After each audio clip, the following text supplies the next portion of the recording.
Welcome, everybody. Good to be with you. Yes. So the retreat will be a month from now. Hope you sign up soon and get your link, and excited to be offering that on May 12th through the 14th. Hope to see you there. Right now, I have my little girl. She's home with me, sick, so I hear a little background noise or something, and that's just part of being a dad. Okay, you want to say hi to everyone? Yeah, okay.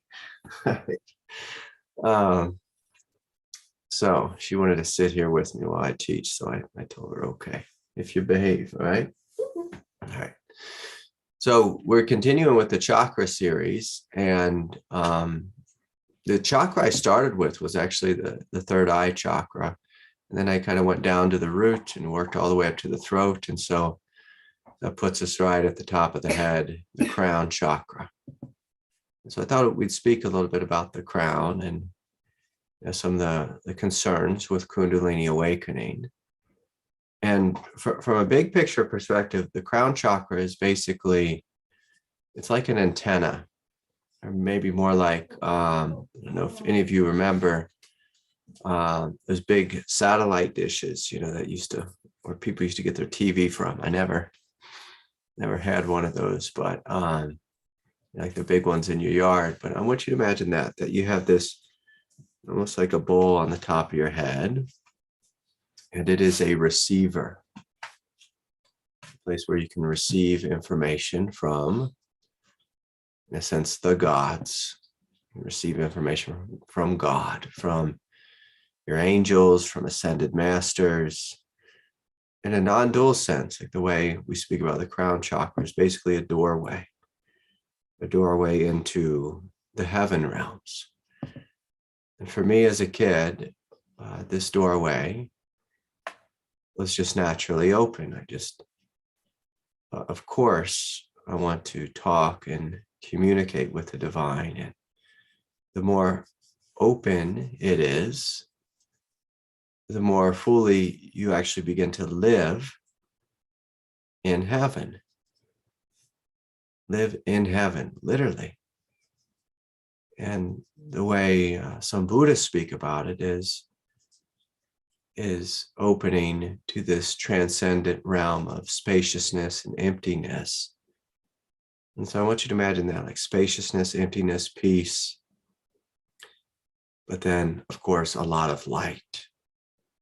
And so as a child, our crown chakra tends to be open, and it begins to close the more the child identifies with their human, individual, egoic nature, and the more they lose trust in this world. Now, sometimes if we come to this world and we experience, like an abusive parent or teacher or uncle or something, or if our parents go through a divorce, or, a tragedy happens, sometimes we just kind of close down our crown unconsciously because there's this thought. It's a very human thought.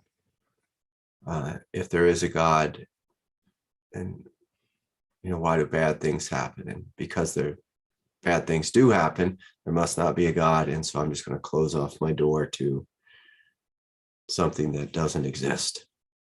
It's normally the ego logic.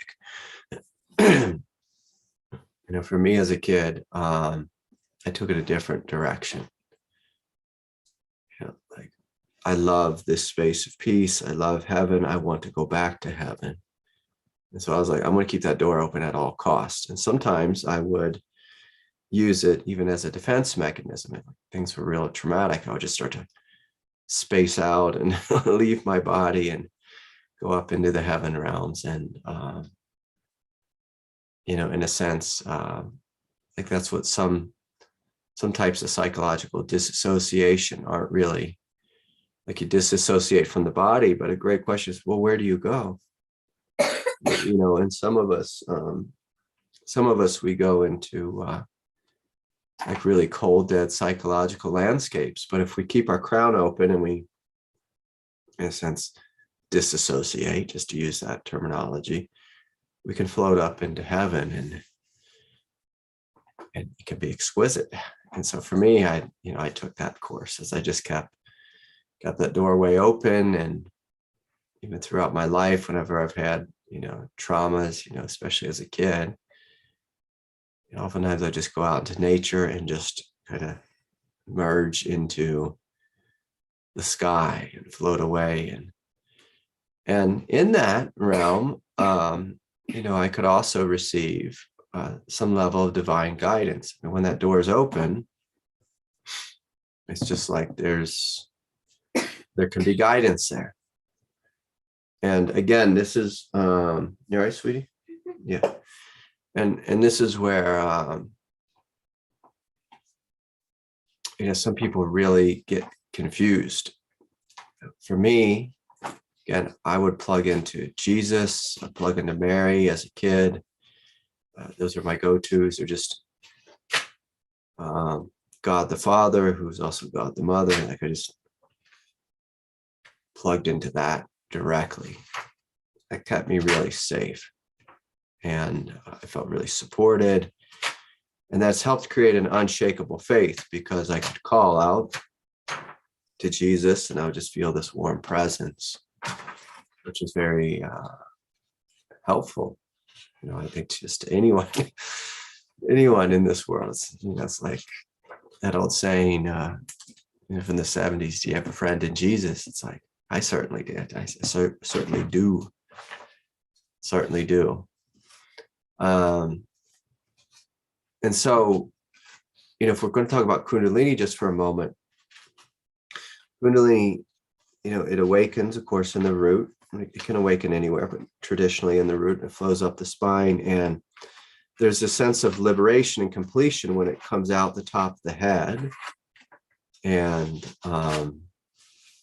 it can just flow up into heaven, and then it can kind of rain back down again.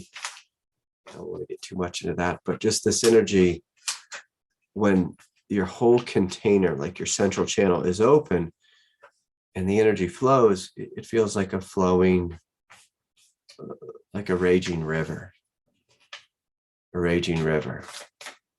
Now, if the crown is closed, well, then Kundalini can seem like just like your body's being pumped full of energy, full of light, and it gets this real intense pressure. So a lot of people get head pressure in the third eye. And one of the reasons is, well, the crown's not open. When the crown is open, and the energy can kind of just flow through you, and it's like a spring, just an overflowing spring, versus being like a balloon that's being blown up with more and more air, and it's going to pop at any moment. And if you feel like you're on the verge of popping or breaking, I encourage you to allow that to happen. Allow that to happen. And normally, like in the realm of spirituality, we don't want any walls. We just want the energy to flow. We want to be an open door, an open conduit for grace to flow, whether it's up the spine, down the spine. We want it to flow, in a sense, both ways. Now, hardwired into the egoic nature is a thought, I better not break, because if I break, it will leave me in a psychologically vulnerable place. And so a lot of people, instead of being radically open, they do this dance for their radically micromanaging their experience of being open. And if you're controlling, it's normally a sign you're not open. You're just kind of like, you got your hand on the door, maybe open it occasionally, but you keep it closed most of the time because you're not sure what you're opening up to, because you don't have faith, you don't trust, and you don't trust because you've been hurt by a force greater than you in the past, normally mom and dad, sister, brother, coach, whoever. And so we're living in the past, whereas from the perspective of faith, we're living in this trust and openness toward that which is greater, And of course, we see like which one is the spiritual choice? Well, it's trusting and opening. Now, here's where things get a little complicated. It's important on the spiritual path, it's important on planet Earth to have discernment about who and what you open to. And again, normally as kids, we don't have discernment. We open to the wrong person. Like when I was a kid, my parents terrified me, telling me watch out for the man in the white van who's coming and giving candy, because he's here to kidnap you and, do something horrific to you. And so, it's like we want to have discernment. We want to have discernment about what we open to. We don't want to just open to anything. Now, kids, normally they open to anything, and then they learn the hard way, that there's things in this world that can hurt us. There's things in other worlds that can hurt us as well. And when we open to the wrong thing, again, we tend to just make a blanket over generalization. When I trusted, the candy man, like I got hurt. I got taken advantage of. And so the ego just makes it generally, don't trust anyone, don't trust anything, don't open at all. And again, we have to have a little nuance here on the spiritual path, some discernment. And the discernment is I open to that which is pure. I open to that which is pure. I don't open to that which is unwholesome, as the Buddha wrote. I don't open to that which is confused. If I do open to something that is unwholesome or confused, like candy sweet, it might get you killed. You open to the wrong thing, and you might get really hurt, or you might just get a little confused. And there's been a number of people who've come to me this last week who've had really bad, like intense, messy traumas with confused spiritual teachers. We could go on and talk about like if we open, like some people, when I was young, there used to be these books, so they're not so popular anymore. They're like real popular last century, of the Theosophical Society. And, talked about opening to these astral planes and talking to all these entities and beings. And there are some entities that are beautiful, brilliant beings of light. There's some that are dark and that are confused. And, my sense is I don't want to do business with any of them. Like if I want to do business, the kid, I was like, I want to do business with Jesus. I want to do business with Mary. I want to do business with the source of all love, God itself. That's who I want to do business with. I don't get excited about astral travel. I don't get excited about, all these other beings. Now, when my teacher started to introduce me to very healthy, wholesome beings, like, for example, Skanda is the general of the forces of light. It's like, oh yeah, like I could use some of that kind of support. And basically, it's like warrior energy. When I was introduced to my angel, again, through my teacher, it's like, oh yeah, like I'll do business with my angel. When I was introduced to Nityanandaji and Sri Aurobindo and, ascended masters, these are great holy beings. I'm going to welcome them into my life, and I'm going to develop a relationship with them. So the crown chakra, in a sense, is like an internet connection to the divine. Like on the internet, you right? Yeah. And on the internet, you can get in all kinds of trouble, or you can meet in a group like this, like something good and wholesome and supportive. And so we always want to have a little discernment about what it is we're plugging into. If it's, like a late night and we've gone down the rabbit hole and the YouTube world, and we're we're researching entities and this and that. We get on some strange channel, a YouTube channel, and the individual on the channel is a channel, and they're channeling, Qui-Gon Jinn from Starseed Galaxy, Pleiadian Dynasty, or what. It's like, I don't know what's going to happen there. And I'm not going to, hang out and see, because I don't trust that. Like, I don't know it. I don't resonate with it. I'm not going to play those games. Now, again, with the crown chakra, people get in trouble through being a little too curious about, what this thing is that's coming into their consciousness. Now, I will say this is a common thing in the modern age with people, that like with the crown chakra, you can open to all kinds of realms.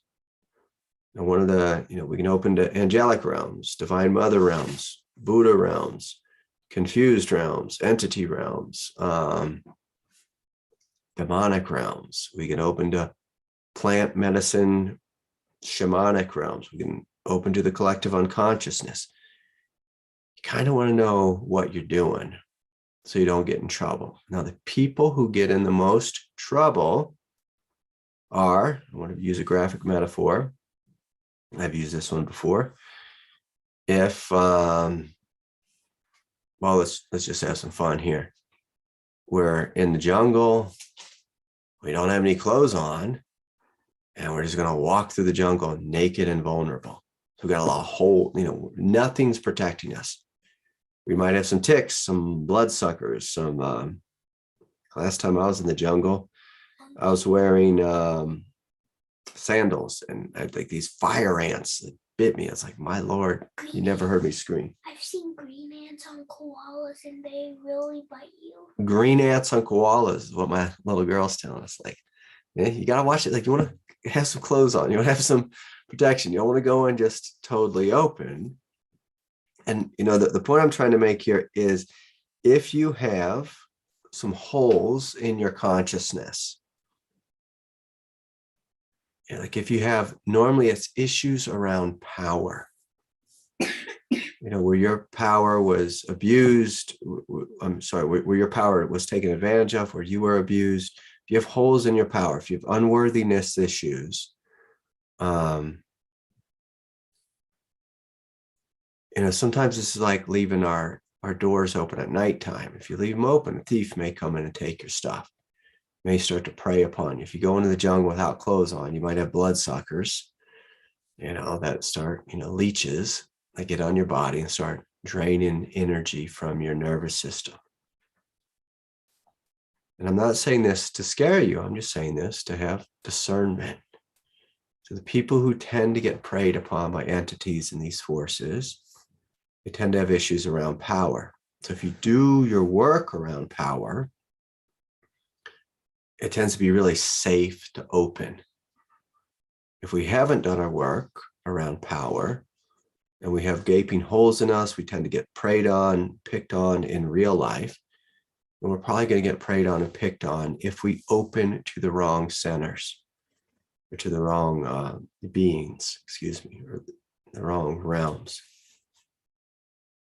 And again, this is why I always teach, let's plug in directly to the source of love. Let's not be playing around with magic, or screwing around with past lives and that type of thing. We have to be real careful with some of the plant medicines, that we're ingesting. We want to make sure we're really grounded. We're in a supportive environment, a supportive container.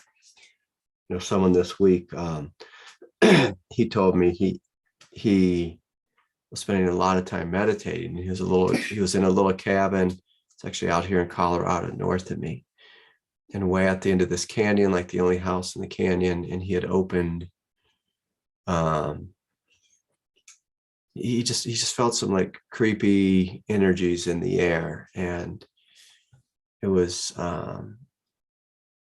like an old native tribe that had been slaughtered, and it was kind of just like kind of like meandering in the cabin, just like a group of lost souls. It kind of haunted him a little bit. And, it's important to know how to respond to that kind of situation. Know how to respond. And sometimes that requires some greater training or support, or maybe just to say, okay, I'm not going to meditate. I'm going to get out of this house. Where's my sage? I'm going to, burn some sage and do the thing. Maybe make an offering. But it's like, I'm not going to do business with y'all. I'm going to go back to where I should be and not hang out in this little valley anymore. This isn't my work to do, unless it is your work. So, again, here's my sage. Thank you. Yeah, I just picked some sage here. And so, we burn some sage and we send the lost souls on their way. We say, hey, look, you go back to your source, and I'm going to stay here. I'm going to plug directly into the truth. Now, having the crown chakra open, I don't want to scare you, but having the crown chakra open is your birthright. It's meant to be open. And when it is open, we can receive intuitive guidance very clearly. Very clearly. But just like anything, if our crown chakra is open, let's say if our front door is open, and we're not grounded in a sense of strength, we don't have a clear mind, if we're a confused individual, and we just leave our front door open, and when Jehovah Witness, come knock on our door, we might be at their church come Saturday morning. It's like we might end up in their world if we're not rooted in our world, in our reality. Now, Jehovah Witness is your way, then I fully support you. But if it's not your way, and you don't really have any business hanging out with those guys, you don't have any business. And so the safest way to open is when you know yourself first, you know what you want on the path in the world, in your life, and you're connected to your power. Now, some of us won't actually know any of the answers to those questions until we first open our crown. Because through opening our crown, we get to know God. God begins to show us what it is that we are. God begins to flood us with grace, and we get a taste of our own power, or the awakening of our power. And so we can't, walk the spiritual path from a place of fear. We have to walk it from a place of trust. The great question is what do you trust in? What do you trust in? Now, because this is a Kundalini group, let me just feel into the topic of the crown with Kundalini. I mean, the big thing with the crown chakra opening is in relationship to Kundalini is one, when it opens, it tends to feel just grandiose and wonderful as the energy kind of flows up through the crown. We tend to feel incredibly spacious. We tend to feel like home in space. Whereas as egos, we tend to feel home in our body or home in our room. When this opens, we tend to feel home in space. And that we are space itself, that our consciousness is space. Now, this is just the beginning.